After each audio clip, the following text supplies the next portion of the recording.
Everyone, कैसे हो आप सब। मैं आपका स्वागत करता हूं आपके अपने यूट्यूब चैनल इंदौर की पाठशाला पे। जी हां, आपका अपना यूट्यूब चैनल। और हम लेकर आ गए हैं हमारा last minute tips, final questions of cost accounting. देखिए, इसकी वीडियोस में ऑलरेडी बरकतुल्लाह यूनिवर्सिटी की प्लेलिस्ट में डाल चुका था। आपको मैंने पहले भी कहा है, जो भी आपकी एग्जाम होती है एक बार आप मेरे चैनल पे देख सकते हैं। मैंने ऑलरेडी वीडियोस अपलोड की हैं। अगर वो दूसरी यूनिवर्सिटी की भी हैं लेकिन उनका और आपका सिलेबस सेम है, तो वही मैं आपको सजेस्ट करता हूँ, आप बरकतुल्ला यूनिवर्सिटी की प्लेलिस्ट में जाकर वो वीडियो वहाँ देख सकते हैं। हिंदी मीडियम वाले बच्चों के लिए भी वीडियो अपलोडेड है। यहाँ पर हम डिटेल सॉल्यूशन देखने वाले हैं इन वीडियोस का। वहाँ पर मैंने क्वेश्चन डिस्कस किए थे आपसे और शॉर्ट आंसर, यहाँ पर मैं उसी को डिटेल्ड में आपसे डिस्कस करने वाला हूँ। तो बहुत अच्छा वीडियो होने वाला है ये। वीडियो को सभी लोग लाइक कर दो, चैनल को सब्सक्राइब कर दो जो बच्चे नए हैं, और बेल आइकन दबाओ ताकि कोई भी अपडेट आपसे मिस ना हो। तो आइए डिटेल में हम इनके आंसर्स देखते हैं। पहला क्वेश्चन है आपके लिए, कॉस्ट अकाउंटिंग और फाइनेंशियल अकाउंटिंग में डिफरेंस। मोस्ट इंपॉर्टेंट क्वेश्चन में से एक है, हो सकता है आपके पेपर में एज इट इज क्वेश्चन आपको देखने को मिले। तो financial accounting serve as the primary system of external reporting aimed at investor, creditor and government authorities. Financial accounting जो होता है ये एक प्राइमरी सिस्टम होता है जो नॉर्मली हम क्यों बनाते हैं, ताकि जो भी हमारे बिजनेस में इन्वेस्टर्स हैं, क्रेडिटर हैं, गवर्नमेंट अथॉरिटीज़ हैं, उनको ध्यान में रखकर हम बनाते हैं। ये हम सारे लीगल स्टैंडर्ड को फुलफिल करने के बाद तैयार करते हैं ताकि हमारे बिजनेस की ट्रू और फेयर इंफॉर्मेशन मिल सके, हमारी कंपनी की फाइनेंशियल पोजीशन मालूम पड़ सके, और साथ में हम ये भी पता लगा सके कि एन्युअली हमें प्रॉफिट हो रहा है, लॉस हो रहा है, अभी हम किस जगह पर हैं। उस सब के लिए हम इसको एनुअली तैयार करते हैं। It records all financial transaction for the entire organization to determine total profit और loss and the balance sheet position. Normally हम इसके अंदर सारे फाइनेंशियल ट्रांजेक्शन को रिकॉर्ड करते हैं। इसका मेन मकसद होता है कि टोटल प्रॉफिट या लॉस पता करना, और साथ ही में हम बैलेंस शीट बनाते हैं ताकि हमारी कंपनी की फाइनेंशियल पोजीशन के बारे में हमको पता चल सके। तो ये आप सभी को पता है फाइनेंशियल अकाउंटिंग क्या होती है, आपने 11th-12th में पढ़ा भी है इसको। वहीं अगर हम बात करें कॉस्ट अकाउंटिंग की, तो कॉस्ट अकाउंटिंग जो होती है वो इंटरनल मैनेजमेंट टूल होता है। It provides granular data regarding the cost of product, processes and services. Normally ये हमको बताता है कि जब हमने प्रोडक्शन किया है या जो भी हमने गुड्स तैयार किए हैं उसकी कॉस्ट क्या लगी है, उसको बनाने में प्रोसेस चार्जेस क्या लगे हैं, सर्विसेज में क्या लगा है। ये बनाना मैंडेटरी नहीं होता है, बट ये क्रिटिकल होता है ताकि आपको डिसीजन मेकिंग में हेल्प हो सके। Financial accounting is historical and cost accounting is both historical and forward looking. देखिए, जब हम कॉस्ट अकाउंटिंग करते हैं तो हम उसमें बजटिंग और फोरकास्टिंग भी करते हैं ताकि पहले से अनुमान लगा सकें कि आने वाले समय पे क्या कॉस्ट पड़ने वाली है किसी प्रोडक्ट की।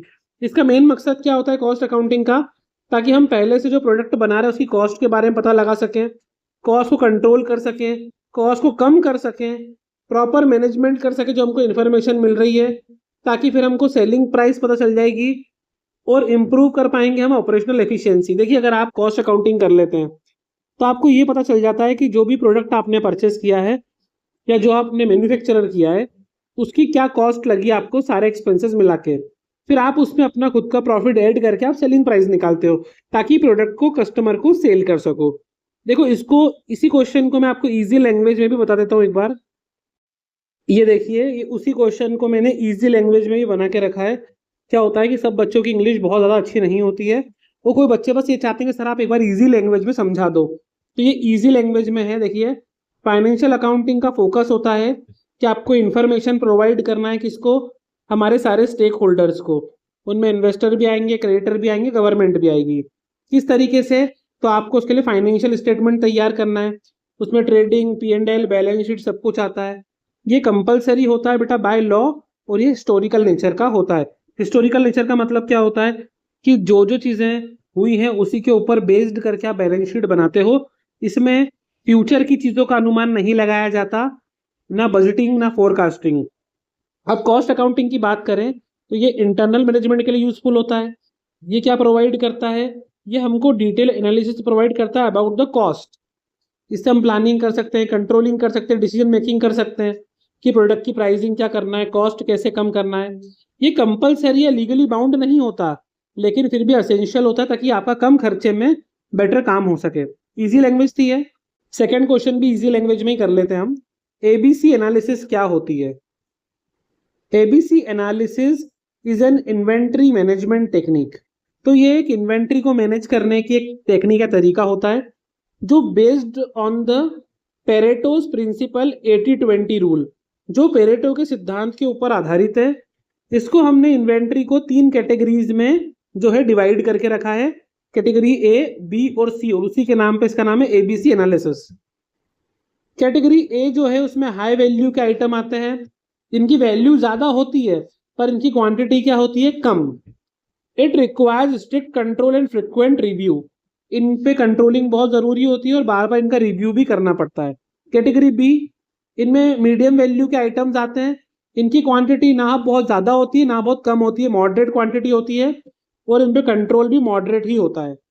कैटेगरी सी, इसमें लो वैल्यू के आइटम्स आते हैं, मतलब जिनकी वैल्यूज नॉर्मली कम है, ऐसी इन्वेंट्रीज ये लार्ज क्वांटिटी में होते हैं, इन पे इतना ज्यादा आपको कंट्रोल रखने की जरूरत नहीं है और इनका रिकॉर्ड भी आप मिनिमल रिकॉर्ड रखते हैं, बहुत बार बार इसको फ्रिक्वेंटली रिव्यू नहीं करना पड़ता है। देखिए जैसे कि मान लो आप सभी ने कभी ना कभी डीमार्ट गए होंगे या नहीं भी गए तो आपको इतना तो पता है कि अगर हम राइस खरीदते हैं तो चावल की अलग अलग वेराइटीज आती है ना। कुछ बिल्कुल ब्रांडेड बड़े बड़े चावल बासमती वाले अच्छी कैटेगरी के आते हैं, थोड़े महंगे होते हैं वो हाई वैल्यू वाले। तो अगर मान लो इतने महंगे वाले चावल हम घर में खरीदते हैं तो हम उसको स्पेशल ओकेशन या फिर कभी कभी यूज करते हैं और वो इतनी क्वांटिटी में नहीं खरीदते हैं। कुछ मीडियम रेंज वाले चावल भी आते हैं जो भी अच्छे रहते हैं और एक नॉर्मल एवरेज फैमिली उसी को यूज करती है, वो कैटेगरी बी में आ गए। और सी क्या होगा बेटा? कुछ चावल जो चूरी वाले चावल भी आते हैं ना, जो नॉर्मली लोग खिचड़ी वगैरह बनाने में यूज करते हैं, तो लार्ज क्वांटिटी में घर में खरीद के रख लेते हैं हम। तो इस तरीके से मैंने आपको एग्जांपल दिया है, प्लीज कोई पर्सनल मत ले लेना। क्वेश्चन 3 है labour turnover ratio. Labour turnover is the rate at which employer leave the firm over a specific period. Very important.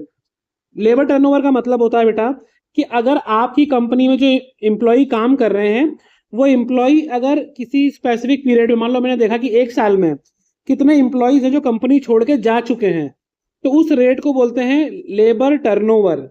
It is measured by the formula. Labour turnover कैसे निकालते हैं? Number of employees who left, कितने employ गए हैं, upon में average number of employ, आपके पास कितने employ और मल्टीप्लाई बाय 100। इससे आपको ये पता चलता है कि कितने एम्प्लॉय ऐसे हैं जो आपकी फर्म से मतलब छोड़ के जा सकते हैं। अब उसके कुछ कारण होते हैं तो हम कॉजेज देखेंगे कि एम्प्लॉय क्यों जाते हैं छोड़ के। सबसे पहला कारण है लो वेजेस। भाई अगर आप यहाँ काम कर रहे हो और आप उनको प्रॉपर वेजेस मतलब टाइमली उनको पेमेंट नहीं कर रहे हो, कम वेजेस दे रहे हो आप। पुअर वर्किंग कंडीशन, आपके यहाँ की जो वर्किंग कंडीशन है वो अच्छी नहीं है। उनको लग रहा है कि यहाँ पे ग्रोथ के चांसेस नहीं है। उनको जॉब सेटिस्फेक्शन नहीं है। ये किसी भी कारण से हो सकता है, सैलरी कम है या आप उनकी सैलरी काट लेते हो या उनको लग रहा है कि मैं गलत जगह जॉब कर रहा हूँ या मुझे आगे बढ़ने का चांस नहीं मिल रहा है, पर्सनैलिटी ग्रो नहीं कर पा रही है, वो चीज़ हो सकती है। अब इसकी रेमेडीज क्या क्या है, हम क्या करें? तो इसके लिए ज़रूरी है कॉम्पिटिटिव वेजेस, उनको आप अच्छा पारिश्रमिक या भुगतान करें, इंसेंटिव स्कीम निकालें अलग अलग, अच्छा वर्किंग एनवायरनमेंट तैयार करें। आप ऐसे भी प्रोग्राम निकालो ताकि उसमें एम्प्लॉयज को भी पार्टिसिपेट करने का मौका मिले, इनिशिएट करने का मौका मिले, ताकि उनको भी अच्छा लगे जॉब करना आपके साथ। क्वेश्चन 4 है ओवरहेड एलोकेशन। क्या होता है ये? तो overhead allocation refers to the assignment of indirect cost. Overhead allocation का मतलब होता है कि किस तरीके से इनडायरेक्ट कॉस्ट को आप असाइन करते हो, जैसे रेंट है, पावर है, सुपरविजन है, to the cost centre. Allocation is direct whole cost center, while apportionment involve dividing common cost across center using a basic of apportionment. Example के लिए floor area for rent, number of employ for canteen expenses. देखिए मतलब ये simple सी बात है, इसमें indirect cost को आपको ध्यान में रखना पड़ता है, किस तरीके से आप इनडायरेक्ट कॉस्ट को मैनेज करते हो, किस तरीके से आप उसको अपॉर्शनमेंट के तरीके किस तरीके से यूटिलाइज कर सकते हो। अगला क्वेश्चन है contract versus job costing. Job costing और कॉन्ट्रैक्ट कॉस्टिंग क्या है? तो job costing use for specific customised order where work is performed inside the factory. Job costing में क्या हो रहा है, आपको काम मिल रहा है इनसाइड द फैक्ट्री। एग्जाम्पल के लिए फर्नीचर शॉप हो गई, प्रिंटिंग प्रेस हो गई। यहाँ पे आप देखते हो ना कि नॉर्मली फर्नीचर शॉप पे इंसान वहीं पे काम करता है, उसी शॉप के अंदर उन्होंने पूरा गोडाउन टाइप का बनाया होता है, वहीं सारा काम करते हैं वो। Each job is treated as separate cost unit, और यहाँ पर इनकी अलग से कॉस्ट यूनिट होती है। कॉन्ट्रैक्ट कॉस्टिंग में क्या होता है, ये लॉन्ग टर्म के लिए यूज करते हैं, लार्ज स्केल प्रोजेक्ट इसमें इंक्लूड होते हैं। यहाँ पर आपको कस्टमर की साइट पे जाके काम करना पड़ता है। जैसे नॉर्मली आपने देखा होगा किसी का घर बन रहा हो, ब्रिज बन रहा हो, ट्रेन बन रहा हो, बिल्डिंग बन रहा हो, तो आप अपने घर पे काम नहीं करते हो, आप वहां जाते हो, उनकी साइट पे जाके हम काम करके आते हैं। नॉर्मली जैसे मान लो घर बन रहा है तो इंजीनियर उनके घर पहुंच जाएगा साइट पे, वहीं पे बिल्डिंग तैयार करके आएगा। ठीक है। आजकल तो ऐसा भी हो गया ना कि लोग फर्नीचर वालों को भी अपने वहां बुला लेते हैं कि घर के अकॉर्डिंग या फर्नीचर डिजाइन भी कर दो। तो कॉन्ट्रैक्ट कॉस्टिंग का मतलब आपको वहां पर जाना है, नॉर्मली जहाँ पे लार्ज स्केल पे प्रोजेक्ट वगैरह पे काम चलता है, तो आप अपने यहाँ से ना करते हुए उनके प्लेस पे जाके वो काम करते हो। ये लॉन्ग टाइम के लिए होता है, तो प्रॉफिट कैलकुलेट होता है प्रोग्रेस ऑफ वर्क के हिसाब से कि काम करने पे कितने दिन लग रहा है, उसके अकॉर्डिंग आप पैसे चार्ज करते हो। नेक्स्ट क्वेश्चन है cost accounting standard CAS। Cost accounting standard a set of guideline issue by the authorities. तो कॉस्ट अकाउंटिंग स्टैंडर्ड कुछ गाइडलाइंस होती है जिनको कौन सी अथॉरिटी प्रोवाइड करती है, cost accounting standard board in India, to ensure uniformity, consistency and transparency in way of cost are determined and recorded across different industries. मतलब कि अगर आप जो प्रिंसिपल फॉलो कर रहे हो कॉस्ट निकालने के लिए, तो यूनिफॉर्म हो, कंसिस्टेंट हो, उसमें ट्रांसपेरेंसी बनी रहे, उसके लिए कॉस्ट अकाउंटिंग स्टैंडर्ड बनाए जाते हैं। नेक्स्ट क्वेश्चन है bin card versus store ledger. Bin card क्या होता है, a quantitative record maintained at the bin. Bin का मतलब क्या होता है, तो फिजिकल स्टोरेज लोकेशन। यहाँ पर आप रिकॉर्ड मेंटेन करते हो, जहां पर आपका फिजिकल स्टोरेज लोकेशन है वहां पर जो भी स्टोर कीपर होता है, जहां पर आप सामान रखने जाते हो, वो प्रॉपर उसका रिकॉर्ड मेंटेन करता है। It records only receipt and issue of items. वहां पर खाली आप जो रिकॉर्ड क्या करते हो, कितना रिसिप्ट हुआ है और कितना आइटम इशू करे उसके बारे में, उसको बोलते हैं बीन कार्ड। स्टोर लेजर क्या होता है, तो a quantitative and financial record maintained in the cost accounting department. ये कॉस्ट अकाउंटिंग डिपार्टमेंट में मेंटेन होता है। It contain the value of material along with the quantity. इसमें क्वांटिटी के साथ, देखो बिन कार्ड में सिर्फ क्वांटिटी लिखते हैं कितना आया कितना गया, लेकिन स्टोर लेजर में क्वांटिटी के साथ साथ में हम उनकी प्राइस भी लिखते हैं, वो होता है स्टोर लेजर।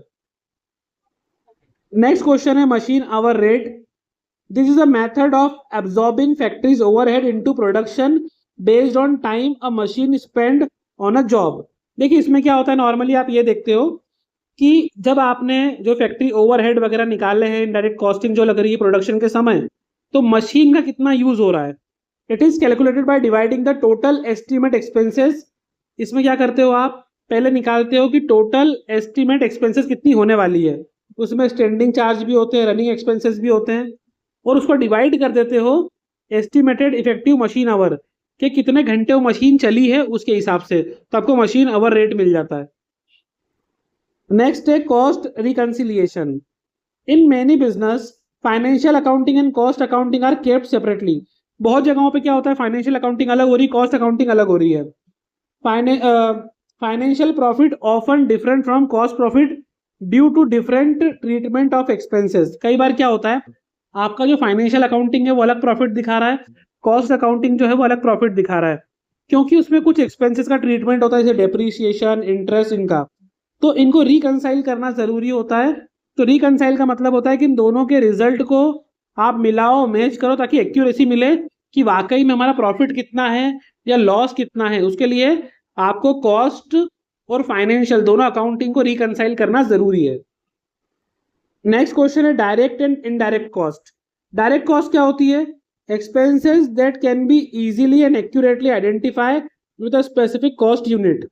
ऐसी एक्सपेंसेस जो हमको इजीली दिख जाती है, जिसको हम इजीली आइडेंटिफाई कर सकते हैं, उसको बोलते हैं डायरेक्ट कॉस्ट।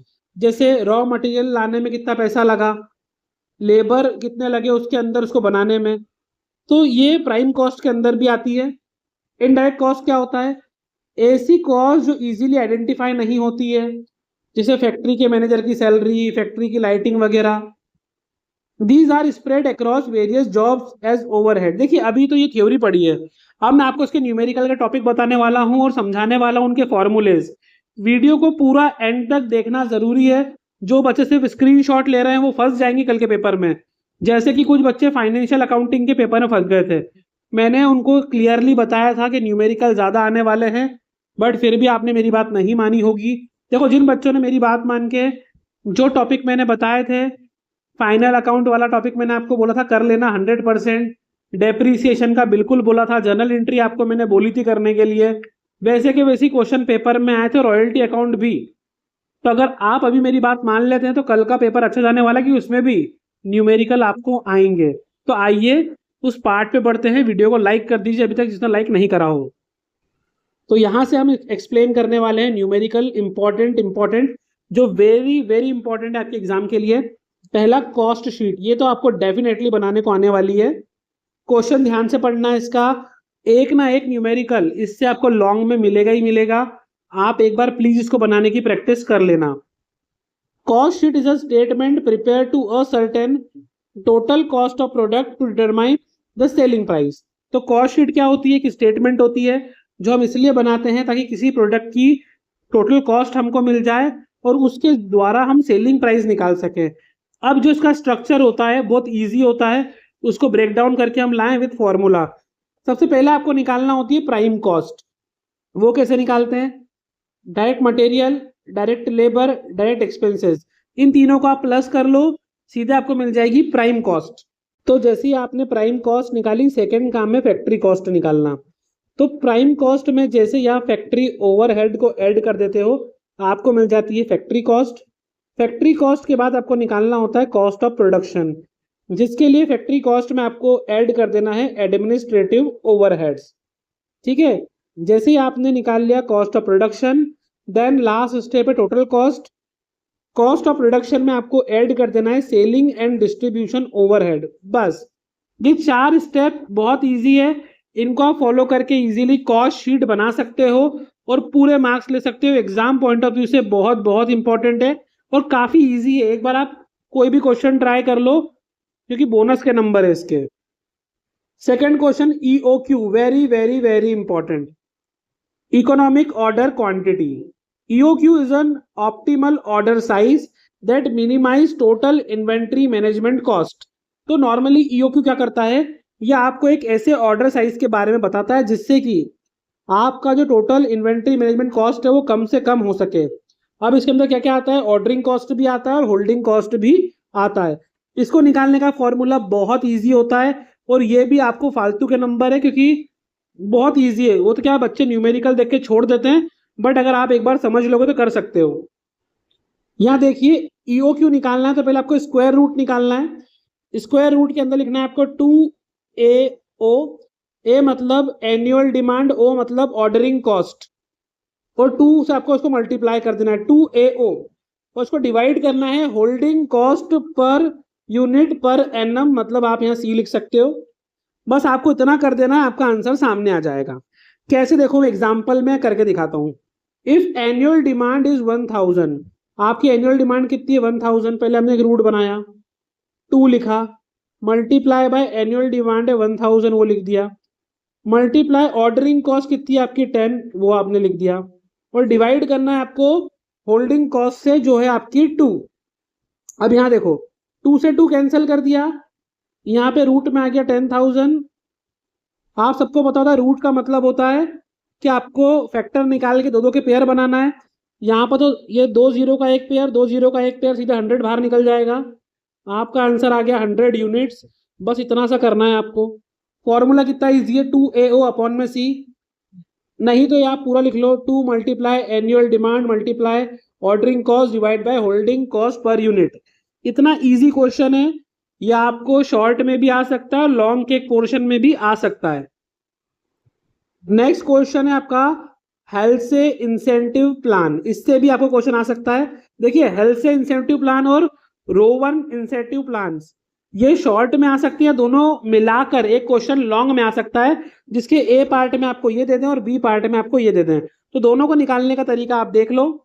हेल्थ से plan provides a bonus to worker for saving time. अगर वर्कर टाइम को सेव कर लेता है तो उसके लिए हम उसको बोनस पे करते हैं। तो इसको फाइंड कैसे करते हैं वो देख लेते हैं। Calculated at 50% of wages of the time saved, जितना भी उसने टाइम सेव करा है उसका 50% हम उसको पे करते हैं।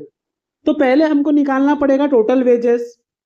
कैसे निकालते हैं बेटा, actual time multiply by rate plus 50% of time saved multiply by rate. ये आपको पूरा फॉर्मूला ध्यान रखना है, ये आपके लिए फॉर्मूला है, वेरी वेरी इंपॉर्टेंट। अब इसका न्यूमेरिकल समझ लो। सबसे पहले तो क्वेश्चन आपको दे रखा है कि स्टैंडर्ड टाइम जो है वो 10 आवर्स है, मतलब 10 आवर्स में वर्कर को काम कंप्लीट करना है। एक्चुअली में वर्कर को लगे 8 आवर्स, मतलब उसने टाइम कितना सेव करा, 2 आवर्स। भाई स्टैंडर्ड टाइम किसी काम को पूरा करने में वर्कर को 10 आवर्स लगते हैं। कितने आवर्स लगते हैं भाई, तो एक स्टैंडर्ड टाइम है 10 आवर्स। एक्चुअली में वर्कर ने वो काम 8 आवर्स में पूरा कर दिया, तो टाइम सेव कितना करा वर्कर ने, 2 आवर्स। क्लियर है इतना। आगे रेट आपको दे के रखा है 10 रुपीज पर आवर। भाई उसको 10 रुपए मिलेंगे पर आवर, जितना उन्होंने टाइम सेव करा है उसके हिसाब से। अब देखिए फाइंड कैसे करते हैं। सबसे पहले तो actual time multiply by rate, ये बोला है इन्होंने। एक्चुअल टाइम कितना लगा बेटा, 8 आवर, तो 8 आवर। रेट कितना है आप देखो 10 रुपीज, तो 80 रुपए तो उसको यहां मिल गए, प्लस 50% का मतलब क्या होता है 1/2। 50% का मतलब क्या होता है 1/2 multiply by time save. Time कितना सेव करा उसने, 2 hour, multiply by rate. Rate कितना 10 ही है, 2 से 2 कैंसल, 10 मल्टीप्लाई 1 10 हो जाएगा। यहाँ पर 80 रुपए, यहाँ पर 10 रुपए, 80 प्लस 10 कितना है 90 रुपए।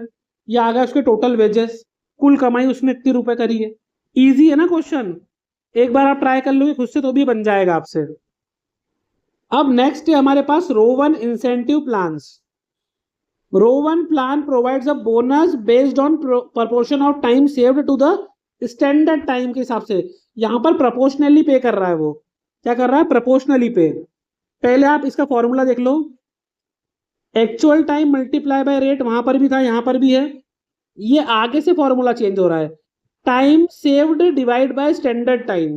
प्रपोर्शन निकालना है ना आपको, तो टाइम सेव को डिवाइड करना है स्टैंडर्ड टाइम से, फिर मल्टीप्लाई करना है एक्चुअल टाइम से, और फिर मल्टीप्लाई कर देना है आपको रेट से। अब फिर क्वेश्चन देखते हैं। स्टैंडर्ड टाइम वही 10 आवर्स है, एक्चुअल टाइम 8 आवर्स। एक इंसान को काम करने में 10 घंटे लगना चाहिए, स्टैंडर्ड वो है, उसने 8 घंटे में ही काम पूरा कर दिया, तो टाइम कितना सेव हुआ बेटा, 2 आवर्स का टाइम उन्होंने सेव कर लिया, हाँ के ना। अब उसको पर आवर जो भी वो काम करता है उसके मिलते हैं उसको 10 रुपए, ठीक है। अब हम चालू करते हैं, पहले तो चीजें निकालना। Actual time multiply by rate, total wages निकालना है ना हमको। तो एक्चुअल टाइम कितना लगा उसको 8 आवर, रेट कितना है 10, तो 80 रुपए तो यहाँ पे भी हो गए, प्लस अब आगे निकालते हैं। फॉर्मूला क्या है, time saved upon standard time. Time save कितना करा उन्होंने 2 आवर, स्टैंडर्ड टाइम कितना है बेटा 10, तो 2/10 हो गया, मल्टीप्लाई एक्चुअल टाइम कितना लगा उसको 8 आवर, और रेट कितना है उसका 10। यहाँ 10 से 10 कैंसल, 8 2 जा 16, 8 दूनी 16, ये 80 और 16 को प्लस करो, आंसर आ गया 96। ये बन गए टोटल वेजेस। तो ये दोनों के इंसेंटिव प्लान्स हालसे और रोवेन के समझा दिए। फॉर्मूला याद कर लेना, फॉर्मूला भूलना मत, बाकी जो सिर्फ कैलकुलेशन करना है, बहुत ईजी है। नेक्स्ट क्वेश्चन है ओवरहेड एब्जॉर्प्शन से। Absorption is the process of charging overhead to production unit. Absorption क्या होता है, एक प्रोसेस होती है कि हम कैसे ओवरहेड को चार्ज करते हैं प्रोडक्शन यूनिट के अकॉर्डिंग। कॉमन मेथड इंक्लूड्स, इसमें क्या आता है बेटा, मशीन आवर रेट अभी सीखेंगे निकालना, डायरेक्ट लेबर आवर रेट। अब इसमें अंडर एब्जॉर्प्शन क्या होता है, ये अकर होता है when the actual overhead incurred exceed the overhead absorbed into production, imply that the cost of product was underestimated during the period। देखिए ये इतना खास नहीं है, आप एक बार पढ़ लेना बस। अभी मैं पहले आपको कुछ इंपॉर्टेंट न्यूमेरिकल करा देता हूँ पहले, वो ज्यादा जरूरी है, इसको आप एक बार रीड कर लेना बस। यहां पर आ गया contract profit recognition. Since contract are the long term, अभी अपन ने पढ़ा था कॉन्ट्रैक्ट कॉस्टिंग क्या होती है, तो प्रॉफिट रिकॉग्नाइज होता है इस बेस पे कि कितना आपने काम करा है, तो परसेंटेज ऑफ वर्क सर्टिफाइड। पहले क्वेश्चन में आपको बोला है अगर आपका वर्क सर्टिफाइड 25% से बिलो है, तो कोई प्रॉफिट आपको रिकॉग्नाइज नहीं करना है। सर्टिफाइड वर्क आपका 25% या उससे ज्यादा है लेकिन 50% से कम है, तो आपको 1/3 ऑफ नोशनल प्रॉफिट निकालना है और उसको ट्रांसफर कर देना है P&L अकाउंट में। सर्टिफाइड वर्क जो है आपका, वर्क सर्टिफाइड जो है वो 50% या उससे ज्यादा है पर 90% से कम है, तो नोशन प्रॉफिट का 2/3 निकालते हैं और उसको P&L में ट्रांसफर कर देते हैं। ये रेट ध्यान रखना, 25% से कम हो तो क्या करना है, 25% से ज्यादा हो पर 50 से कम हो तो क्या करना है, और 50 से ज्यादा 90 से कम हो तो क्या करना है, 1/3 2/3। नेक्स्ट क्वेश्चन है रिकंसिलिएशन स्टेटमेंट। जो भी मैंने आपको बताया कि रिकंसिलिएशन का मतलब क्या होता है कि अगर आपके फाइनल अकाउंट में जो प्रॉफिट दिखा रहा है और कॉस्ट अकाउंटिंग में जो प्रॉफिट दिखा रहा है वो एक नहीं है, उनमें कुछ ना कुछ डेविएशन है, तो उनको करेक्ट करने के लिए हम रिकंसिलिएशन करते हैं। तो reconciliation is a process of matching the profit shown by cost accountant with the profit shown by financial accounting. ठीक है, वेरिएशन क्यों होता है, क्योंकि कुछ आइटम एक्सक्लूड होते हैं फ्रॉम कॉस्टिंग। कॉस्टिंग में कुछ आइटम एक्सक्लूड है, जैसे कि dividend paid, pure financial losses, और या फिर हम वैल्यूएशन के अलग अलग मेथड निकालते हैं, डेप्रिसिएशन। एग्जांपल के लिए अगर फाइनेंशियल प्रॉफिट 10,000 है, costing omit a cost of 500, तो उसको एडजस्ट कर देना है, कॉस्टिंग प्रॉफिट हो जाएगा 9,500। नेक्स्ट है equivalent production, use in process costing to calculate the cost of incomplete unit. ये क्यों निकालते हैं बेटा, ताकि आपको ये पता चल जाए कि जो यूनिट इनकम्प्लीट है उसकी कॉस्ट क्या है, मतलब जो वर्क इन प्रोग्रेस है। देखिए कई बार क्या होता है, जब आप गुड्स का प्रोडक्शन करते हो तो कुछ आइटम आपके पास ऐसे भी होते हैं जो अभी वर्क इन प्रोग्रेस है, उन पे पूरा काम नहीं हुआ है, तो it expresses work in progress. तो देखिए टोटल इक्विवेलेंट यूनिट कैसे निकालते हैं, पहले तो फिनिश यूनिट लेना है प्लस आपको equivalent of work in progress निकालना है, उसको मल्टीप्लाई कर देना है परसेंटेज ऑफ कंप्लीशन, यानी कि उसमें कितना परसेंट काम कंप्लीट हुआ, 25%, 50%, 60%, और उसको निकाल के आपको फिनिश यूनिट में प्लस कर देना है, तो आपको मिल जाएगी टोटल इक्विवेलेंट यूनिट। नेक्स्ट है ट्रांसपोर्ट कॉस्टिंग, इसका भी फॉर्मूला मैं लेकर आया हूं आपके लिए। Transport costing use to find the cost per unit of service. जो भी आप सर्विस ले रहे हैं उसकी क्या कॉस्ट पड़ेगी, जैसे कि आप पर पैसेंजर पर किलोमीटर या पर टन किलोमीटर कॉस्ट कितनी है, तो कॉस्ट पर यूनिट निकालने का तरीका होता है कि आपकी टोटल ऑपरेटिंग कॉस्ट कितनी है, उसको डिवाइड कर देना है आपको number of vehicle multiply by distance multiply by trip multiply by days और मल्टीप्लाई बाय कैपेसिटी, तो ये आपका आंसर आ जाएगा। मतलब इसको ऐसे लिखना है आपको, टोटल ऑपरेटिंग कॉस्ट डिवाइड में ये सारे item, number of vehicle multiply by distance multiply by trip multiply by days और मल्टीप्लाई बाय कैपेसिटी। इस तरीके से सॉल्व करोगे तो मिल जाएगा आपको ट्रांसपोर्ट कॉस्टिंग में कॉस्ट पर यूनिट। और ये क्वेश्चन है आपके लिए business ethics in cost control. Cost control में बिजनेस इथिक्स क्यों जरूरी है, तो business ethics requires that cost control measures remain transparent and honest. जो भी आप कॉस्ट कंट्रोल के मेजर्स हैं वो ट्रांसपेरेंट होना चाहिए, उनमें पारदर्शिता होनी चाहिए और ईमानदारी होना चाहिए। Achieving low cost must not come at the expense of quality safety standard और फेयर लेबर प्रैक्टिस। देखो आप कॉस्ट कम करने के लिए उनकी क्वालिटी से छेड़छाड़ी नहीं कर सकते, सेफ्टी स्टैंडर्ड को भी आपको फुलफिल करना होगा, जो लेबर आपके यहाँ काम कर रहे हैं उनको टाइमली पे भी करना पड़ेगा, सस्टेनेबल कॉस्ट रिडक्शन पे ध्यान देना होगा, आपको एफिशिएंटली इंप्रूव करना पड़ेगा, ना कि कॉम्प्रोमाइज ऑन इनपुट। इनपुट पे कोई कॉम्प्रोमाइज नहीं करना है आपको। ये बिजनेस के इथिक्स होते हैं। देखिए इसमें मोस्ट इंपॉर्टेंट है, एक क्वेश्चन छूट गया है इसमें, लीफो मेथड से आप कैसे इन्वेंट्री कैलकुलेट करते हो और फीफो मेथड से। लीफो का मतलब होता है लास्ट इन फर्स्ट आउट और फीफो का मतलब होता है फर्स्ट इन फर्स्ट आउट। क्या होता है, जब दुकानों में सामान आता है, जैसे मान लो एक दुकान है, उसके वेयर हाउस गोडाउन में अपन ने राइस मंगाया, आप राइस ए क्वालिटी के बी और सी, मतलब या चलो पहले अपन ने ए कैटेगरी के मंगाए, फिर बी के मंगाए, फिर सी के मंगाए। अब पहले आपके इसके पास 50 टन आ गए, इसके भी 50 आ गए, चलो किलो मान लेते हैं, इसके 50 किलो आ गए, तो आपके पास चावल आ गए 150 किलो। अब कस्टमर खरीदने आया है, अगर अपन लीफो मेथड यूज करते हैं लास्ट इन फर्स्ट आउट, तो पहले आप ये वाले राइस बेचोगे, उसके बाद ये वाले राइस और उसके बाद ये वाले राइस। लेकिन अगर आप first in first out method use कर रहे हो तो पहले आप ए वाले बेचोगे, उसके बाद बी वाले बेचोगे, उसके बाद सी वाले बेचोगे। तो ये काफी इजी होता है, इसकी टेबल बनती है लेजर जैसी। इसको एक बार आप देख लोगे तो यूं बना लोगे। जिसको लेजर अकाउंट बनाना आता है वो ये फीफो और लीफो बहुत इजीली कर सकता है। बस ये ध्यान रखना है कि लीफो मेथड है तो जो आइटम बाद में आए हैं उनको पहले बेचना है, और फीफो मेथड में जो आइटम पहले आए हैं उनको पहले बेचना है। ठीक है, तो टोटल अगर मैं आपसे बोलूं, अगर मोटा मोटा कौन कौन से न्यूमेरिकल प्रैक्टिस करना है, एक तो लीफो फीफो वाला कर लेना, कॉस्ट शीट कर ही लेना, ईओक्यू कर ही लेना, और रॉवेन और जो मैंने आपको हेल्सले वाला सिखाया है वो कर लेना।